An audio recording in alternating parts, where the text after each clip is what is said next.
There's gonna be a Rey movie, whether anybody likes it or not. Hey everyone, this is Digital Charcuterie. Thanks for stopping by. My name is James.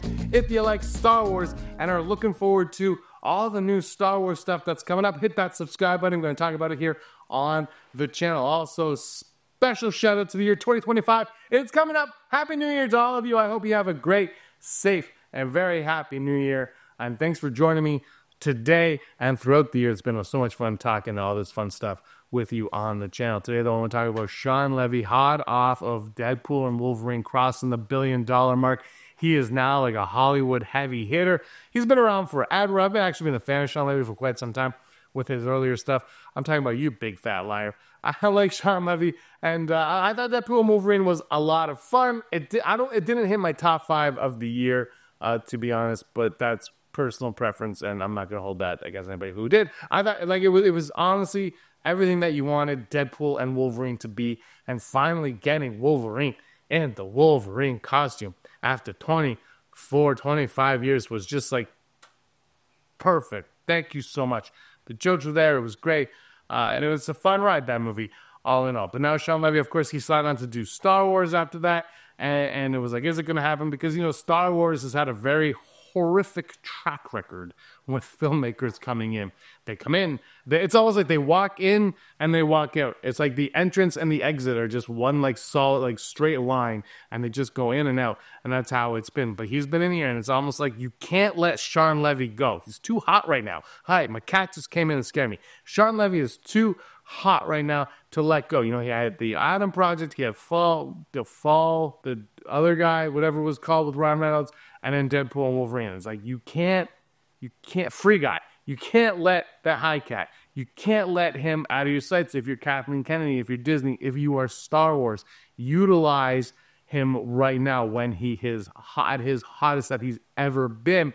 And there were reports earlier that people are rushing to get Rey into it. And I think that it looks like he has an idea to utilize Daisy Ridley's Rey character, and he wanted to get to that before the one that was announced at Star Wars Celebration 700 years ago.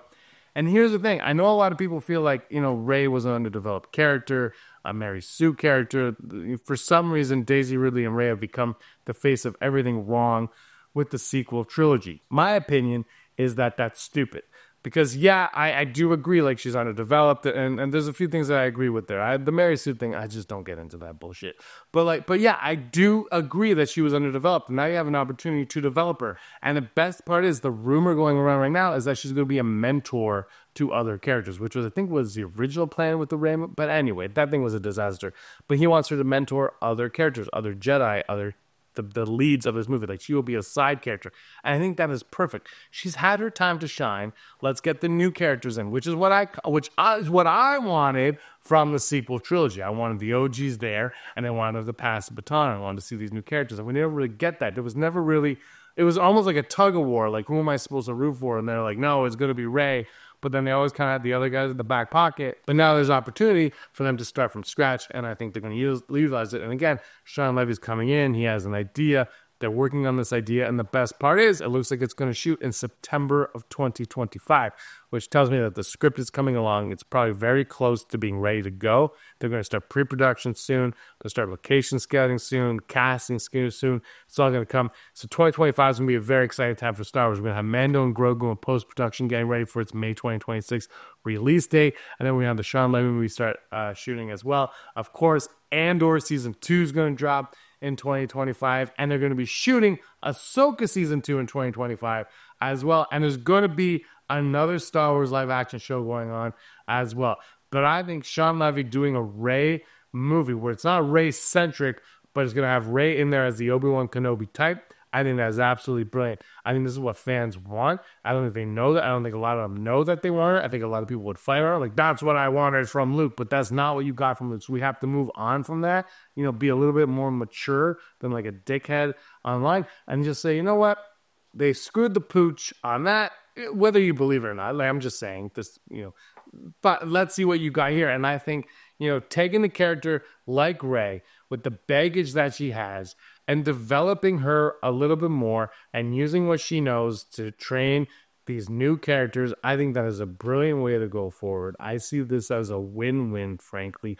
Now, the lose-lose part of it is if the script sucks, then what are you going to do? It is what it is. But like I said, like Shawn Levy, he's been pretty solid for most of his career. You know, he's had his hiccups here and there, but he knows what he's doing. He's pretty good at balancing it. Of course, there's going to be all the talk. Is Ryan Reynolds going to be in it? Is Hugh Jackman going to be in it? And I don't think I would suspect Ryan Reynolds to appear in Star Wars. Now, as a cameo, absolutely, I can see Ryan Reynolds cameoing in this. Hugh Jackman, on the other hand, I could see Hugh Jackman having a role in this. I think he's more of he could be more of a character actor, Hugh Jackman, than Ryan Reynolds. Like Ryan Reynolds, he's got the Ryan Reynolds shtick. I know he can do other things. That's why I think he'd do like a cameo as whatever.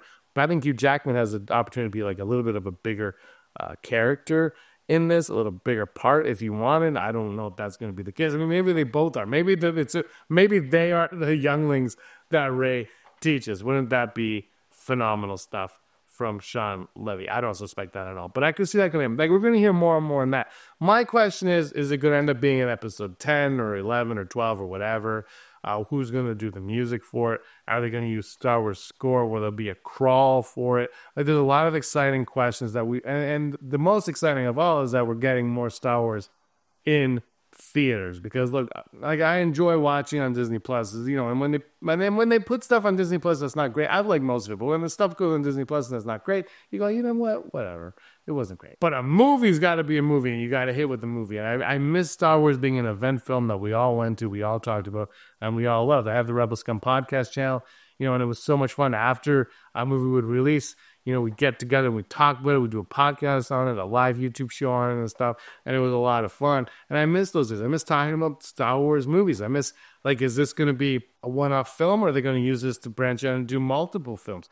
Who's the villain? What is the main threat of this Shawn Levy Star Wars movie? There's so many avenues they can go. Are they just going to do Sith again? Are they going to do Banker? Like, what are they going to do here? I really want to see. Are they going to tie into the Mando? Like, are they going to bring Mando era stuff in to this? You know, not just sequel era, but Mando era. We're going to learn more about what's going on and lead into what's happening in the Rey movie. Does like the Mando verse know what's happening there? Does the Filoni movie that's coming know what's happening here? Are they going to coexist in any way whatsoever? That's what I'm fascinating in. We also heard that Levy and Mangold were having conversations together. Not that they were working on the same script. Mangold's doing his Origins of the Jedi stuff potentially, but like I just think the idea that they would have a communication, you know, and be like, I'm going to work on this and you're going to have this, and then you kind of have a through line in that respect. Like, I'm not saying one's going to be a sequel to the other, but they're in the same world, the same universe, the same galaxy. They have to coexist together. And if you can have little tidbits here and there that sprinkle in, like, for me, one of the biggest missed opportunities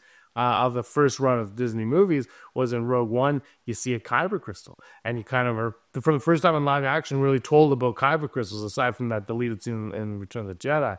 But like, you're told about it, and I thought in the Last Jedi we were going to see that. We're going to see the kyber crystal, and then the lightsaber kind of shatters. I'm like, oh, and they don't do it. There's no payoff, and I want to see more of that happening. I want to see more of this, you know, understand that these movies all kind of work together, and I think that's what a lot of fans want. Right? We want to understand that these movies coexist, that there's a through line, that they're a singular story. They're separate parts of a singular, larger story. I think that's what's going to work, and that's what can bank on. And so I'm very excited about this Shawn Levy Star Wars movie. I'm excited that it's going to shoot in July. I'm excited that Rey's going to come on, because again, if like, let's say for argument's sake, my mindset is Rey was a Mary Sue, Rey didn't work, all that stuff. Now's a chance. This is the challenge. Make Rey intriguing. Make Rey the character we all thought she was going to be when we went in to go see The Force Awakens. Like, make Rey a very intriguing character that we can get behind, that we have better understanding of. She has a dark past, like, she comes from darkness, she come into the light. Give us some of that, and I think this movie can work. I'm very excited to see where they're going to go, but more excitedly, I'm more excited that Star Wars is going to hit the big screen multiple times in the future. Let me know what you guys think in the comments down below. Thank you so much for watching, and once again, Happy New Year, everybody! May the force of others be with you.